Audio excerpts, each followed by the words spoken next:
Eh bien, à la demande générale, nous allons parler du tribunal de commerce. En effet, certains d'entre vous ont eu l'idée saugrenue de porter leur affaire devant le tribunal de commerce, ce que l'énoncé n'interdisait pas. Mais bon, vous nous arrangez pas vraiment parce que c'est quand même pas la même chose, le tribunal de commerce et le tribunal judiciaire. Et puis en plus, vous avez des cours spécifiques sur le tribunal de commerce et nous en voudrions de marcher sur les plates-bandes de notre confrère Le Lièvre. Donc, le tribunal de commerce, je vais en quelques mots vous en parler, vous parler du contentieux général devant le tribunal de commerce, c'est-à-dire tout ce qui n'est pas les procédures collectives. Car ce qui est procédure collective, évidemment, c'est soumis à une procédure particulière. Donc, il ne faut pas confondre la procédure générale, le recouvrement, le droit des sociétés, etc., les contrats, justement, et la procédure applicable en matière de redressement, liquidation judiciaire, sauvegarde, etc., etc., etc.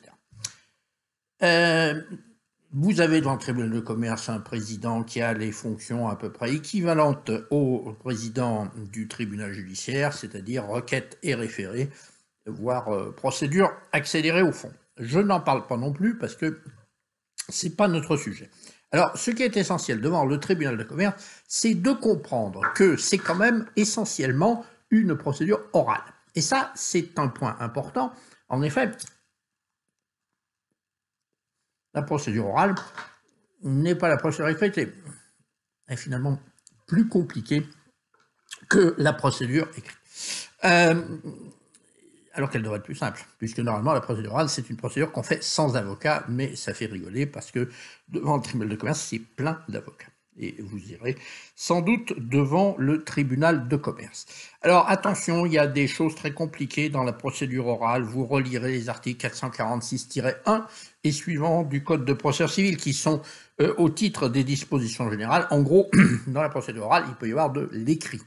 Mais normalement, il faut que ce soit autorisé parce que sinon, toute une jurisprudence là-dessus, les conclusions n'ont pas d'effet juridique. Ce qui compte, c'est ce qu'on dit à l'oral. Et l'ennui, c'est que quand on dit les choses à l'oral, eh bien, faut être là. Or, si vous n'êtes pas présent, eh bien, il y a un défaut, alors que vous avez pourtant déposé des pages et des pages de conclusion. Tout ça est très énervant, mais comme on peut toujours venir sans avocat, on pouvait. C'est amusant ça, tiens, je suis en train de penser à un truc. Enfin, je vais vous le dire après. Maintenant, la représentation par avocat est en principe obligatoire dans le tribunal de commerce, donc ça rend encore moins crédible cette justification de la procédure orale. Bref, c'est normalement une procédure orale, mais de fait, vous allez pouvoir faire des conclusions comme vous en faites devant le tribunal de grande instance, et d'ailleurs même avec les mêmes formes, puisque ça c'est l'article 446.2, prévoit que la structure des conclusions est à ce moment la même. Alors, comment est-ce qu'on saisit le tribunal de commerce? Là aussi, on a théoriquement simplifié les modes de saisine. Bref, vous n'en avez que deux, la très théorique requête conjointe et puis l'assignation.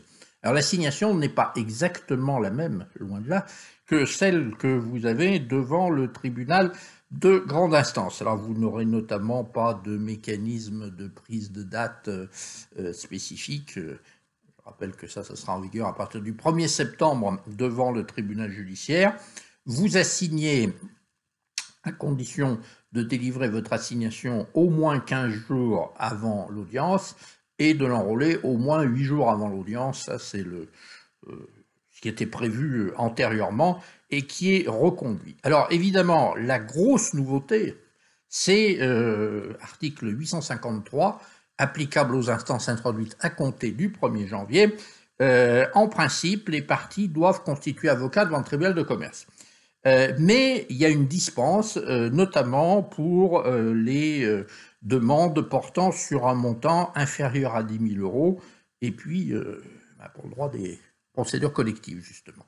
Bon, là, de toute façon, dans le cadre de la simulation, vous êtes avocat, donc vous représentez le client, que ça soit obligatoire ou facultatif.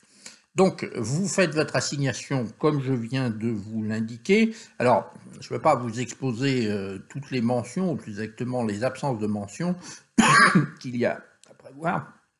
ça c'est le coronavirus qui arrive, attention, c'est finalement plus simple, en ce sens que bah, vous assignez, ça s'est toujours fait comme ça, pour une date précise qui sera la date de l'audience entrante, sachant qu'il est extrêmement rare que l'affaire soit jugée dès cette audience entrante.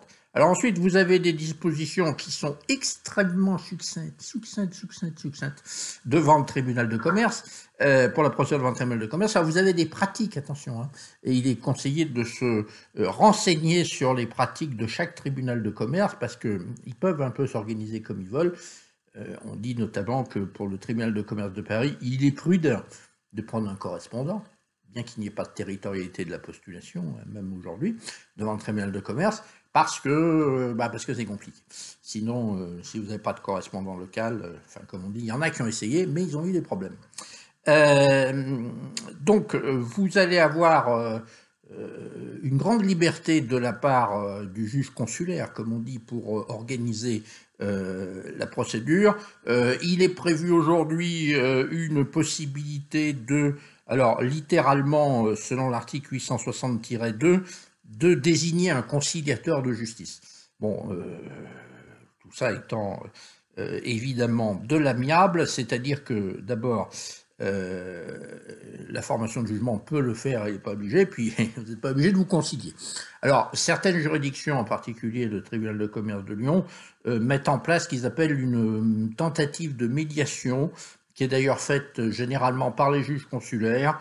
Bon, c'est pas sûr que ça soit vraiment une médiation, on ne sait pas trop ce que c'est, puis c'est peut-être un peu étrange de confier ça au juge consulaire, mais enfin, ça se fait et ça donne de bons résultats. Et oui, pourquoi? Parce que dans le droit des affaires, les gens ne sont pas idiots, ils savent que s'ils se concilient, ça coûte moins cher, en termes d'avocat notamment, que de ne pas se concilier. Alors que les particuliers, mais il ne va pas me concilier parce que j'ai raison, il va gagner. Donc, vous pouvez avoir tout simplement des échanges de conclusions, et c'est là où c'est compliqué parce qu'on n'arrive pas bien à savoir en pratique ce qui se passe. Il peut y avoir un juge chargé d'instruire l'affaire. Ce juge chargé d'instruire l'affaire s'appelait naguère, et pas jadis, le juge rapporteur. C'est plus le juge rapporteur, c'est quelque chose qui ressemble au juge de bien-être, mais attention, qui n'est pas un juge de bien-être. Grosse différence, pas d'ordonnance de clôture devant le tribunal de commerce, bien qu'en fait ils fixent des délais et que si vous ne respectez pas les délais, ils ne sont pas contents, mais il n'empêche que une procédure orale, sous réserve d'exceptions exceptionnellement exceptionnelles et qui suppose d'ailleurs l'accord des avocats, on ne peut pas empêcher de soutenir un moyen oralement à l'audience. Une fois, sauf des accords particuliers. J'ai pas le temps de vous expliquer tout ça. On a beau être confiné, je ne peux pas faire des vidéos de 2 heures, parce que personne ne suivra une vidéo qui fait 2 heures. Même pas vous. Pourtant, vous êtes extrêmement studieux ou studieuse. À 70%, 80% studieuse. Donc, le juge chargé d'instruire l'affaire, il a des pouvoirs assez limités. Regardez-les quand même dans les articles 861.3 et suivant. Mais, ce qui nous importe, de pouvoir, il peut ordonner les mesures d'instruction. Donc, si vous voulez une expertise en cours d'instance, c'est pas malin, vous auriez mieux fait de la demander en référé avant. Mais bon, vous ne l'avez pas fait, vous pouvez demander au juge chargé de l'instruction, à condition, chargé d'instruire l'affaire exactement, à condition qu'il y en ait un, parce qu'on n'est pas obligé d'en désigner un, d'ordonner cette expertise. Vous pouvez, il est aussi compétent pour constater l'extinction de l'instance. Par exemple, parce qu'il y a péremption, pourquoi pas, et puis parce que, si on... Bonne question, ça. Si on invoque la nullité de l'assignation, normalement, il est compétent pour ça. Évidemment,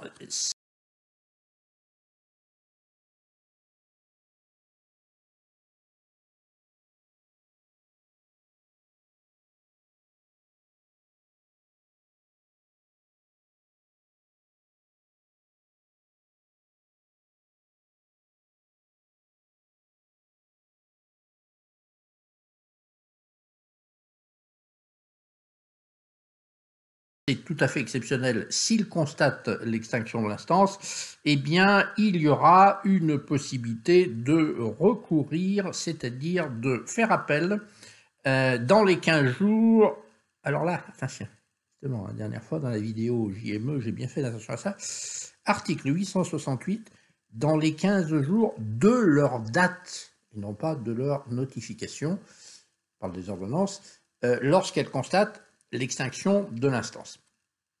Cela dit, et c'est quand même une différence avec le juge Avinata, vous n'avez pas ces histoires de compétences exclusives du juge chargé d'instruire l'affaire.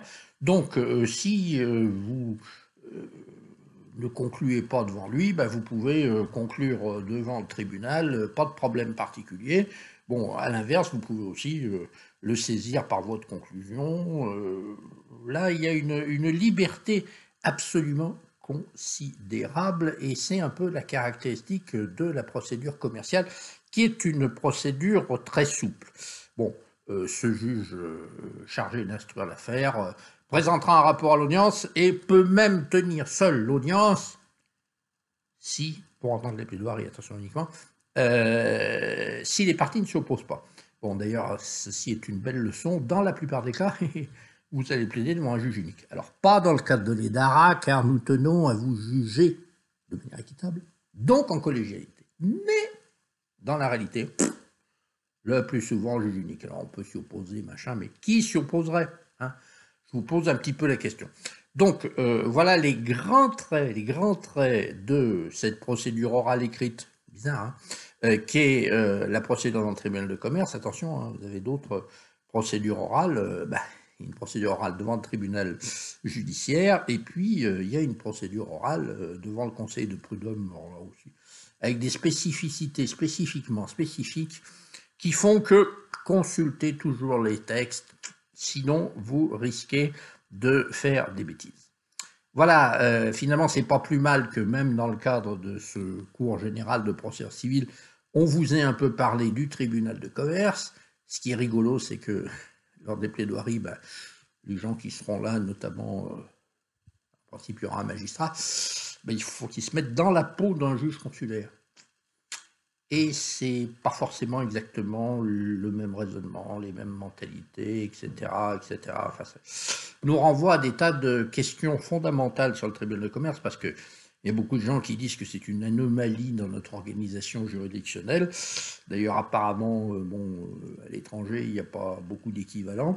C'est pas des magistrats professionnels, quoi. C'est ça l'idée. Alors, bon, on a fini par dire quand même qu'il n'y avait pas de problème d'indépendance, de constitutionnalité, etc.